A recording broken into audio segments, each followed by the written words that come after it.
तर नमस्कार मंडळी, पुन्हा एकदा स्वागत आहे तुमचं आपल्या चॅनलवरती. आणि आता काय झालं आहे ते मी तुम्हाला सांगते.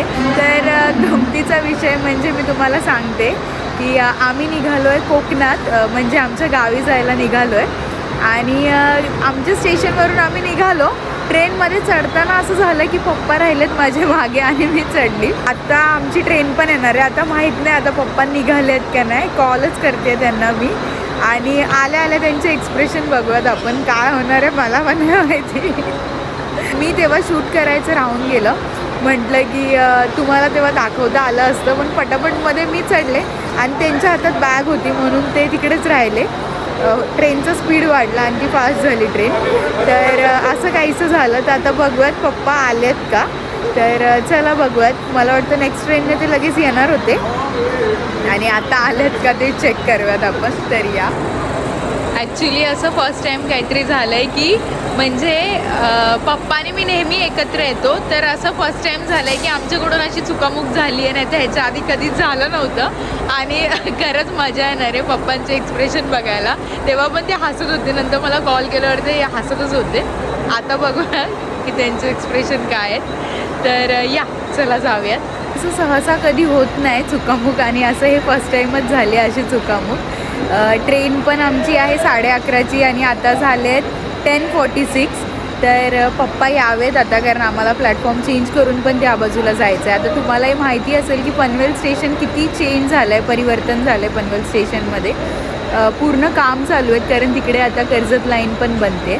तर असं आहे, म्हणून आम्हाला ब्रिज चढून त्या बाजूला जायचं आहे, म्हणजे आमच्या प्लॅटफॉर्मवर. तर आता बघा स्पीकिंग पण होते आणि आपल्याला जायचं आहे तिकडे. तर मी वाटतं बघते, अजून तरी ट्रेन नाही लागली आहे. तर बघूयात कधी येते ट्रेन. आणि सगळ्यात पहिलं मला तर बघायचं आहे की बाप्पांचे काय एक्सप्रेशन असणार आहे, तर ते बघूयात. तर चला जाऊयात. आता हे सगळे असे का पळत आहेत ते मी तुम्हाला सांगते. तर गंमत अशी असते की ट्रेन येते पनवेल स्टेशनला आणि सगळे पळत असे जातात, कारण नंतर परत गर्दी होते त्या ब्रिजवरती. म्हणून प्रत्येकजण असं पळत जातं जेणेकरून गर्दी न भेटायला, कारण नंतर खूप गर्दी होते आणि मग त्या गर्दीतून जाणं मुश्किल होऊन जातं. खूप स्लो जायला लागतं, म्हणून मग असे पळत पळत जातात. आता पप्पा भेटलेत बघा, ते मला शोधतात. का चुकामुक झालेली फायनली पप्पा भेटलेत. आणि हीच ती बॅग आहे. या बॅगेमुळे पप्पा चुकलेले, लेट झाले. आणि आमचा ब्लॉग स्टार्ट होतो इकडूनच. आपण इथे का चाललोय पप्पा? इकडे जायचं आपल्याला. हा चल, तिकीट काढायचं पण राहिलंय. अशी आमची जर्नी बघा. फायनली पप्पा भेटलेत आणि आता आम्ही चाललोय तिकीट काढायला, कारण ही स्पेशल ट्रेन आहे. मी तुम्हाला बोललेली कोकणात कधीही जावा गर्दीच भेटते आपल्याला. आणि मोस्टली म्हणजे ट्रेन्स नाही भेटत आणि तिकीट्स नाही भेटत. म्हणून आत्ता आम्ही ज्या ट्रेनने जातो ती स्पेशल ट्रेन आहे आणि ती 11:30ला येणार आहे. तर त्या ट्रेनने आम्ही जाणार आहे. सो चला, आणि मी दाखवेनच तुम्हाला की कोकणात पोचल्यानंतर, म्हणजेच कणकवलीला पोचल्यानंतर काय वातावरण असेल मस्त. उद्या सकाळी थंड थंड स्वेटर वगैरे घालूनच निघालो आहे. तर चला पाहूयात. ॲक्च्युली वीकेंड होता आणि सॅटर्डे संडे, मग वीकेंड म्हटलं तर बरीच गर्दी असते ट्रेनला, कारण सॅटर्डे संडे बरेच जणांना सुट्ट्या असतात, तर सगळे गावी पळतात. आणि आमचं असं झालेलं की अर्जंट काम होतं, म्हणून आम्हालाही गावी जायला लागत होतं. एक्सप्रेस ट्रेनचे तिकीट्स काढले आम्ही दोघांचे, म्हणजे माझे आणि पप्पांचं. आता इथे समोर बघू शकता तुम्ही की किती गर्दी आहे. इथं फक्त स्टार्टिंग आहे. आता ह्याच्या पुढे बघाल तर भरपूर गर्दी बघायला भेटेल तुम्हाला, पुढे पुढे बघालच. आणि प्लॅटफॉर्म नंबर 7वरती आम्ही थांबलेलो. आम्हाला वाटलं की कोकण कन्या ट्रेन भेटेल, पण सगळ्याच ट्रेनला खूप गर्दी होती. ट्रेन येईपर्यंत काहीतरी खायला घेतोय. पप्पा काय खायला घेताय? काय घेऊया? जे पाहिजे ते घ्या. चटरपटर पाहिजे खायला. चटपटीत. हां, चटपटीत.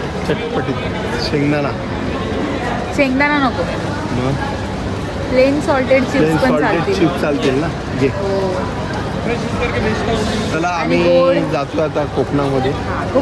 कोकण ट्रिप. कोकण म्हणजे खरंच किती वेळाही जावा असं असतं की जातच राहावं, कारण खरंच खूप मस्त वाटतं गावी गेल्यावरती. आणि एवढी मी लकी आहे की गाव माझं कोकणात आहे. तर खरंच जाऊयात आपण आणि बरेचसे नवनवीन कॉन्टेंट्स मी तुम्हाला दाखवणार आहे आणि नक्कीच बघा, ह्यानंतर मी टाकणार आहे. हा ब्लॉग पण शेवटपर्यंत पहा. तर चला जाऊयात. आता काहीतरी घेऊयात, खायला काहीतरी पाहिजे ना चटपटा. आता ही मँगळुरू ट्रेनची गर्दी बघा किती झाली आहे.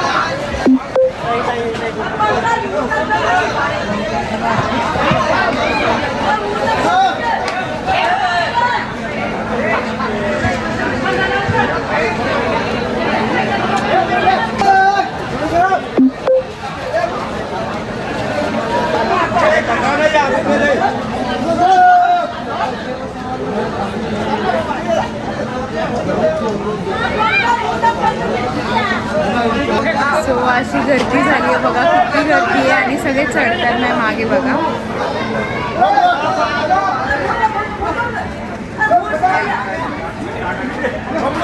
कसा चढला बापरे.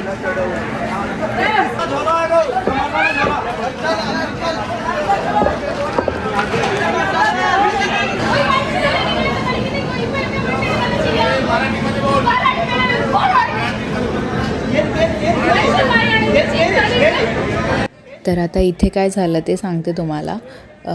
एक साऊथ इंडियन कपल होतं, तर त्यातला जो जेंट्स होता त्यांना बाहेर फेकलं, लिटरली फेकलं एवढं की ते बाहेर ट्रेनच्या डायरेक्ट पडली. आणि अशा प्रकारे ही ट्रेन आम्ही सोडली, कारण बसायला जागाच नव्हती. गर्दी बघू शकता तुम्ही, उभं राहायला पण जागा नव्हती.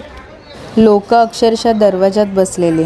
जर तुम्ही विकेंड्समध्ये जात असाल कोकणात आणि जर अशी माझ्यासारखी एक्सप्रेस तिकीट काढली असेल किंवा काही तात्काळ गावी जायचं असेल, काम असेल, तर विकेंडमध्ये शक्यतो ट्रेनने नका जाऊ, कारण खूप गर्दी असते. जसं की मी तुम्हाला आत्ता दाखवते की रिसेंटली आता काय चाललं आहे, भरपूर सारे धक्केबुक्की असे होते.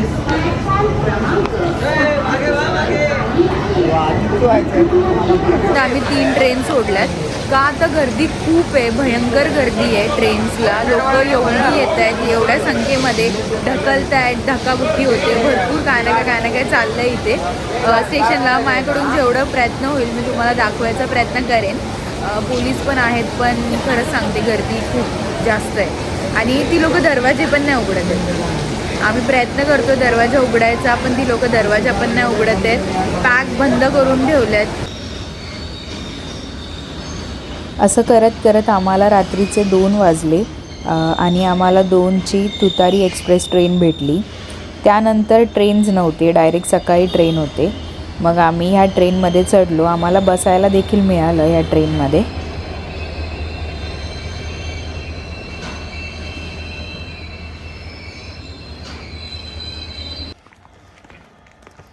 आता रात्रीचे 4 वाजलेत आणि आम्ही खेड स्टेशनला आहे. किती धुकं आहे तुम्ही बघू शकता आजूबाजूला. आणि ही जी ट्रेन आहे, ह्याच ट्रेनमधून आम्ही उतरलो. तुतारी एक्सप्रेस सगळे स्टेशन करते, म्हणून ही ट्रेन लेट जाते कणकवलीला. प्लॅटफॉर्म टायमिंग पण मी चेक केला तर तो लेटचाच दाखवत होता. समथिंग 10-11पर्यंतचा दाखवत होता मला. आणि जर मधी सिग्नल लागले तर अजून लेटही होऊ शकलं असतं, म्हणून आम्ही रात्रीत तो निर्णय असा घेतला की स्विच करूयात आपण ट्रेन.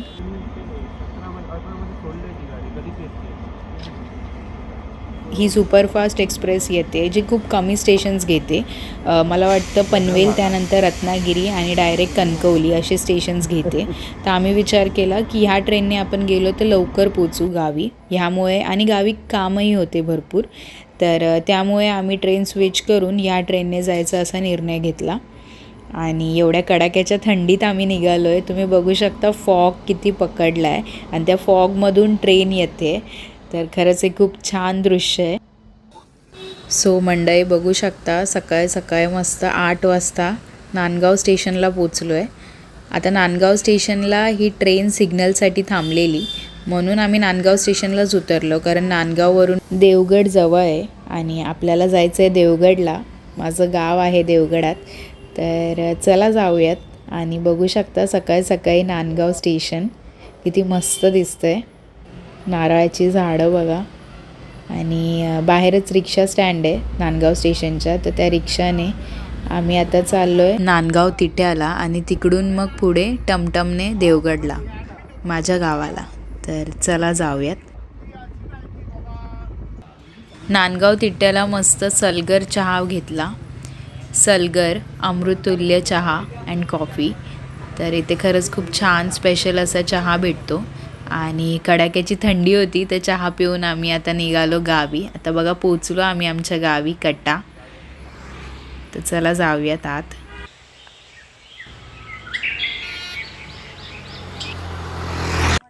मस्त फ्रेश वगैरे होऊन मी गेले आमच्या गावातील मंदिरात. मुंबईच्या रोजच्या धकाधकीच्या जीवनात गावी येऊन खरंच खूप छान वाटतं.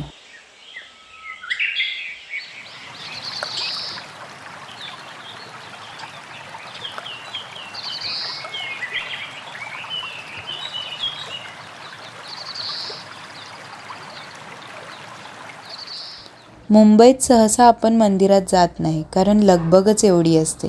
पण गावी आलो तर दिवसाची सुरुवात ही मंदिरापासूनच करतो. आता हे आमच्या गावातलं गांगेश्वर देवाचं मंदिर. गांगेश्वर हे नाव ऐकताच आपल्याला शिवाचा अवतार आठवतो. असंच हे पवित्र असं हे मंदिर.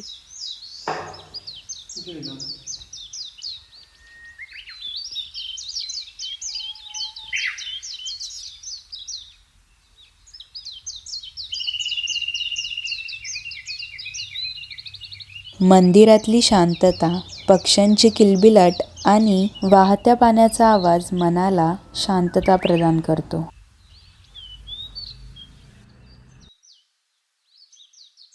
आता इथे तुम्ही बघाल तर मंदिरातले गुरव काका कौल लावताना दिसतील. आता हा कौल कशासाठी लावतात? देवाचा होकार किंवा नकार घेण्यासाठी हा कौल लावला जातो. गांगेश्वर हे नाव गंगा आणि ईश्वर या शब्दावरून आले आहे. याचा अर्थ गंगेचा देव आहे. गंगा भगवान शिवाशी संबंधित आहे. जेव्हा ती स्वर्गातून पृथ्वीवर अवतरण करत होती तेव्हा भगवान शिवाने त्यांच्या जटामध्ये तिचे पाणी धरले होते, जेणेकरून आपल्या संपूर्ण सृष्टीला तिच्या अतिप्रवाहापासून वाचवता येईल. हे मंदिर फार जुनं असून गांगेश्वर देवाच्या नावाने प्रसिद्ध आहे. गांगेश्वर देवाच्या पिंडीसमोरील नंदी बैल म्हणजेच नंदी देवताचे आपण दर्शन घेऊ शकतो आणि तिथेच जवळ कासव आहे.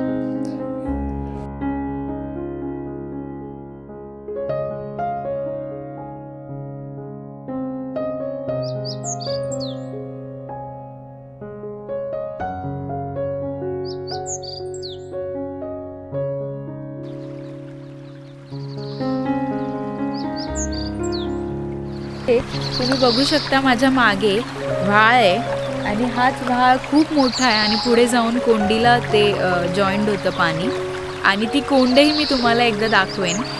खूप छान अशी कोंड आहे, म्हणजे धबधब्यासारखं पाणी असं असतं तिकडे. तर तेही मी तुम्हाला दाखवायला नेईन कधीतरी.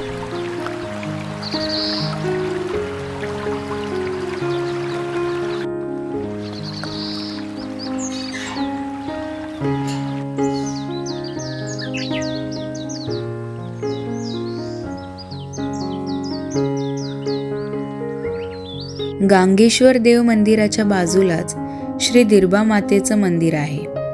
दिरबा देवी ही 12 गावांची देवी आणि देवगड कट्टा गावातही देवीचं मंदिर बांधलं आहे. हे मंदिर नवीनच आहे पण मूर्ती जुनी आहे देवीची. किती छान सजवली आहे बघा मूर्ती. देवीच्या बाजूला तेवत असा दिवा आहे.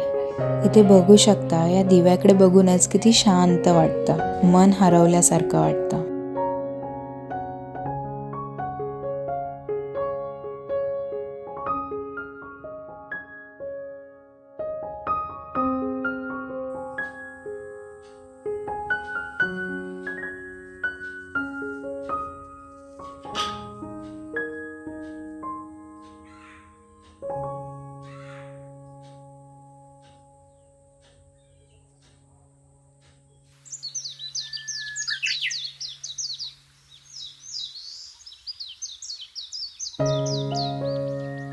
गावातील मंदिरात जाऊन मस्त पाया पडून झाल्यावरती म्हटलं तुम्हाला गावातील विहीर दाखवूया आता ही जी विहीर तुम्हाला दिसते ही फार जुनी अशी विहीर आहे. किती खोल आहे आणि पाणी आहे बघा विहिरीला.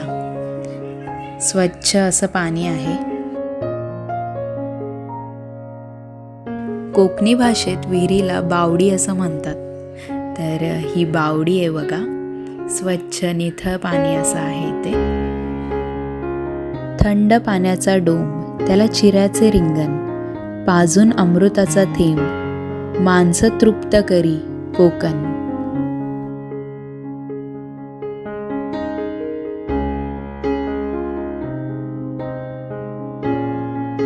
नेटवर्क नसलेल्या ठिकाणीच मनाला सुखाची रेंज भेटते. सध्या या नेटवर्क नसलेल्याच कोकणात पर्यटकांची रांग लागली आहे. पर्यटकांनाही कोकणची निसर्ग सौंदर्य पाहायचे आहे. आता हे तुम्ही बघताय ही आहे एक फुलाची कळी. किती छान आहे बघा. मी ती तोडली नाही, ती त्याच्यावरच फुलू दिली. आणि मस्त अशी माडांची झाडं. तुम्हाला माहिती आहे का, या नारळाचं जे झाड असतात उंच असे, त्या नारळाच्या झाडामध्ये पाणी असतं. आता तुम्हाला माहिती असेल की नारळाच्या फळामध्ये पाणी असतं, पण त्या झाडामध्येही पाणी सप्लाय होत असतं पूर्ण. आश्चर्य वाटत असेल तर एकदा नारळाचं झाड कधीतरी तोडताना बघा कोणाकडे तरी. सुंदर निसर्ग बघत मन एकदम रमून जातं.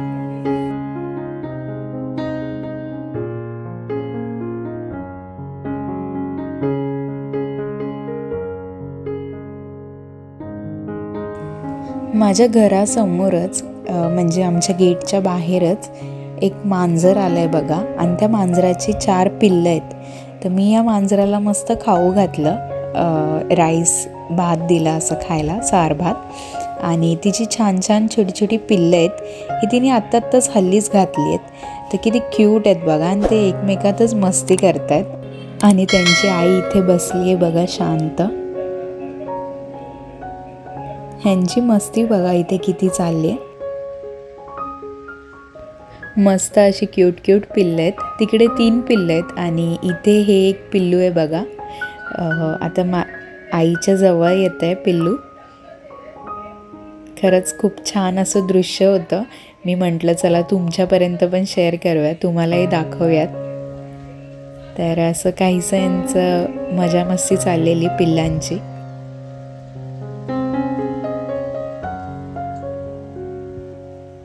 आणि मस्त दर्या किनारी छान असा वारा सुटलेला.